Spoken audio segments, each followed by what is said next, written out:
Em nome do Pai, do Filho e do Espírito Santo. Amém. Bom dia. No Evangelho segundo São Marcos. Naquele tempo, um leproso chegou perto de Jesus e, de joelhos, pediu: Se queres, tens o poder de curar-me. Jesus, cheio de compaixão, estendeu a mão, tocou nele e disse: Eu quero. Fica curado. No mesmo instante, a lepra desapareceu e ele ficou curado.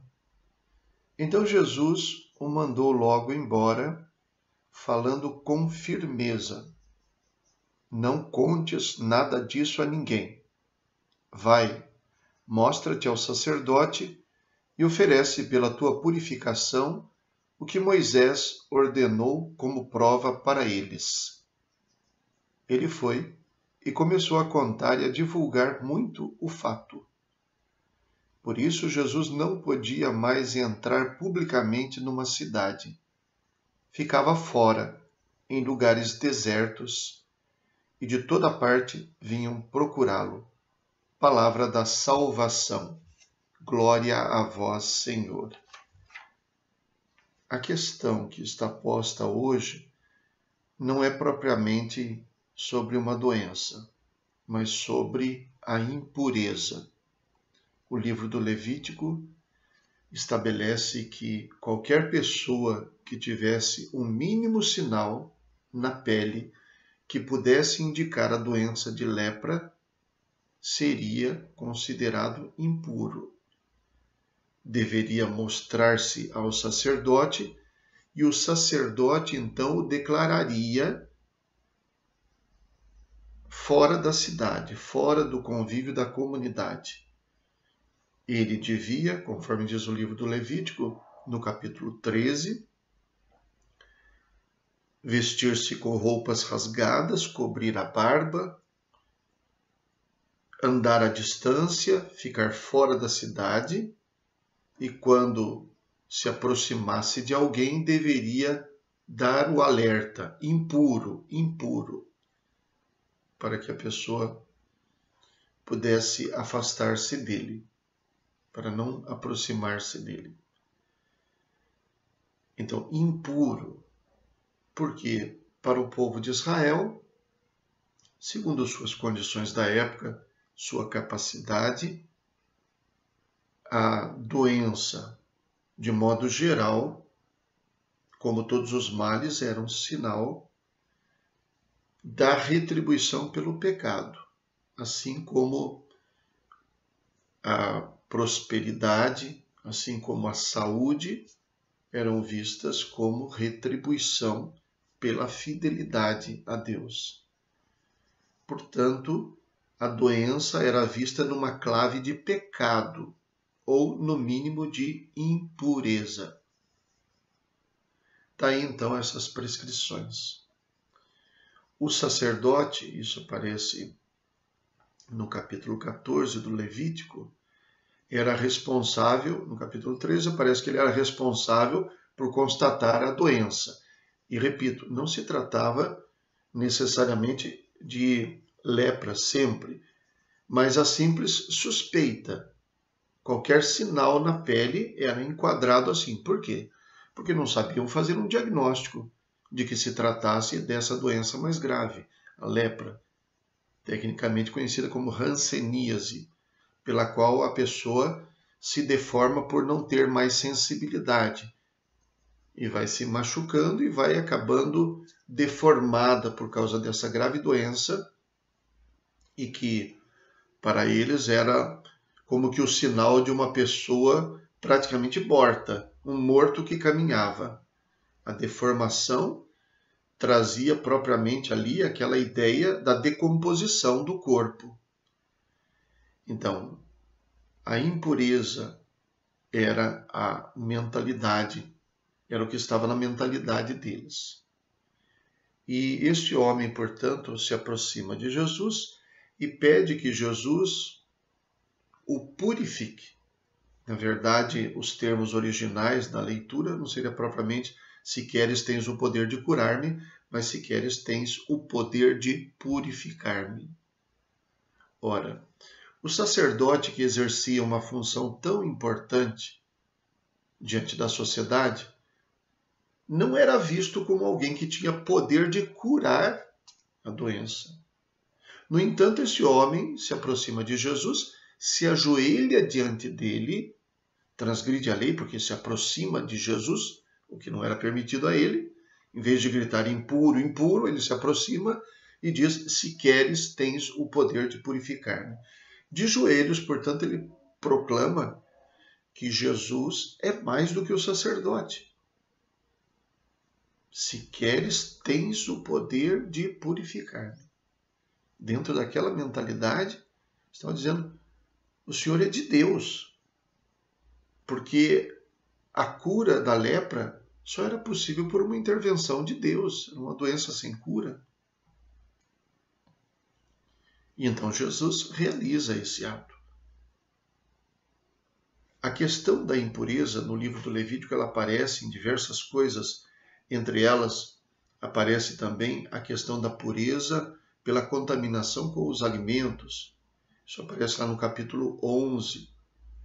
A este respeito, Jesus teve uma palavra no mesmo Evangelho de São Marcos, alguns capítulos antes, no capítulo 7, quando ele declara que os alimentos, aliás, alguns capítulos depois, estamos no capítulo 1, nesse trecho que nós lemos, alguns capítulos depois, no capítulo 7, quando alguns fariseus e mestres da lei ficaram indignados porque os discípulos não cumpriam o ritual de lavar as mãos para purificar-se, não para lavar as mãos para estar limpo, mas para purificar-se. Então Jesus vai explicar que o que torna o homem impuro não é o que o homem come, não é o que entra pela boca. E ele vai dizer o que é que torna o homem impuro. Lembremos essa passagem, porque a questão é sobre pureza e impureza. Escutai todos e compreendei. O que torna impuro o homem não é o que entra nele, vindo de fora, mas o que sai do seu interior. Depois, então, os discípulos não compreendem, Jesus fica um pouco contrariado e diz: será que nem vós compreendeis? Não entendeis que nada do que vem de fora e entra numa pessoa pode torná-la impura? Porque não entra em seu coração, mas em seu estômago e vai para a fossa. Assim, Jesus declarava, diz São Marcos, que todos os alimentos eram puros. Portanto, contrariava o que está dito no capítulo 11 do livro do Levítico.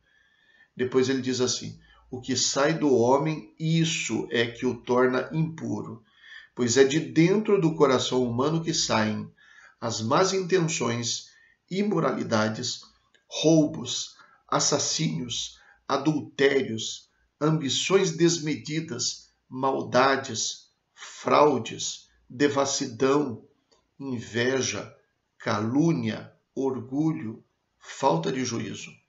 Todas essas coisas más saem de dentro e são elas que tornam impuro o homem.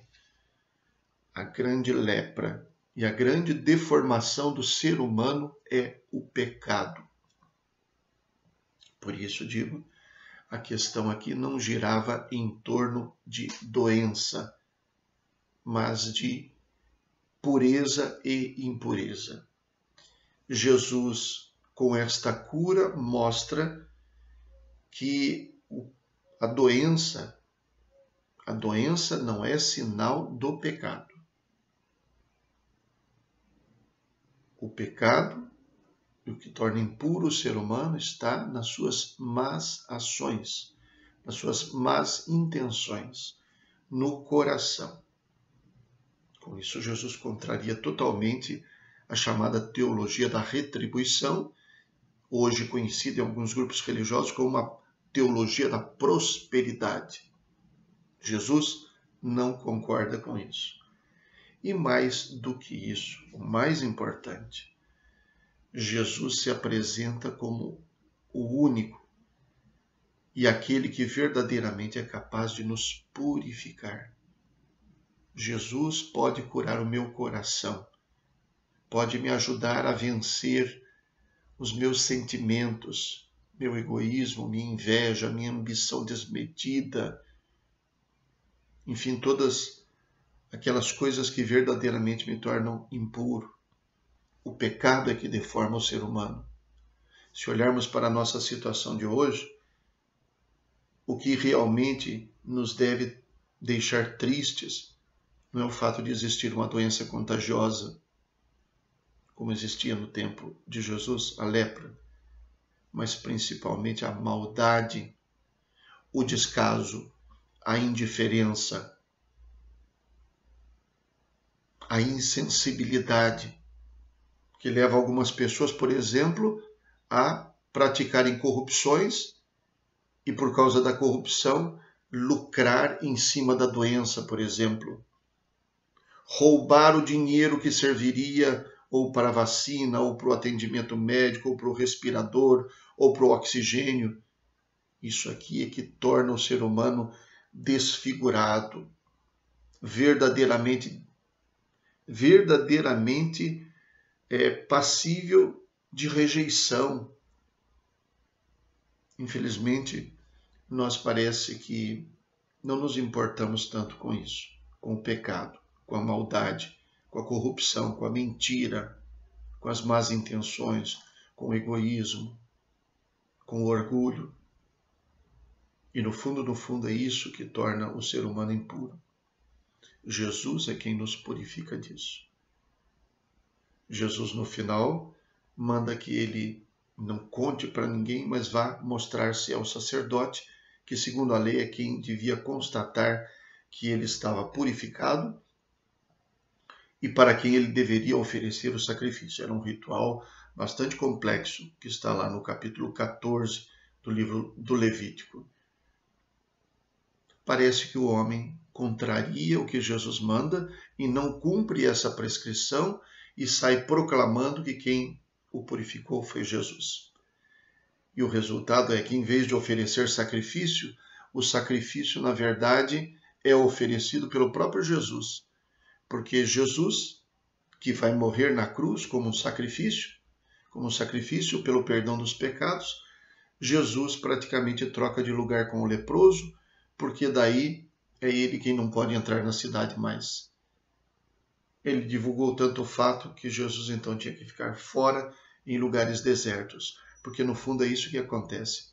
Jesus troca de lugar com o pecador.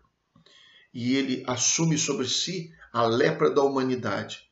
Por isso, quando ele está na cruz, ele está tão desfigurado que, como dizia o profeta Isaías, não parecia um ser humano. Parecia um verme. Tão repugnante era a imagem.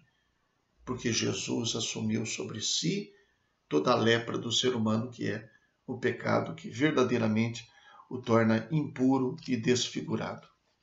Rezemos. Ó Deus, que prometestes permanecer nos corações sinceros e retos, dai-nos por vossa graça viver de tal modo que possais habitar em nós.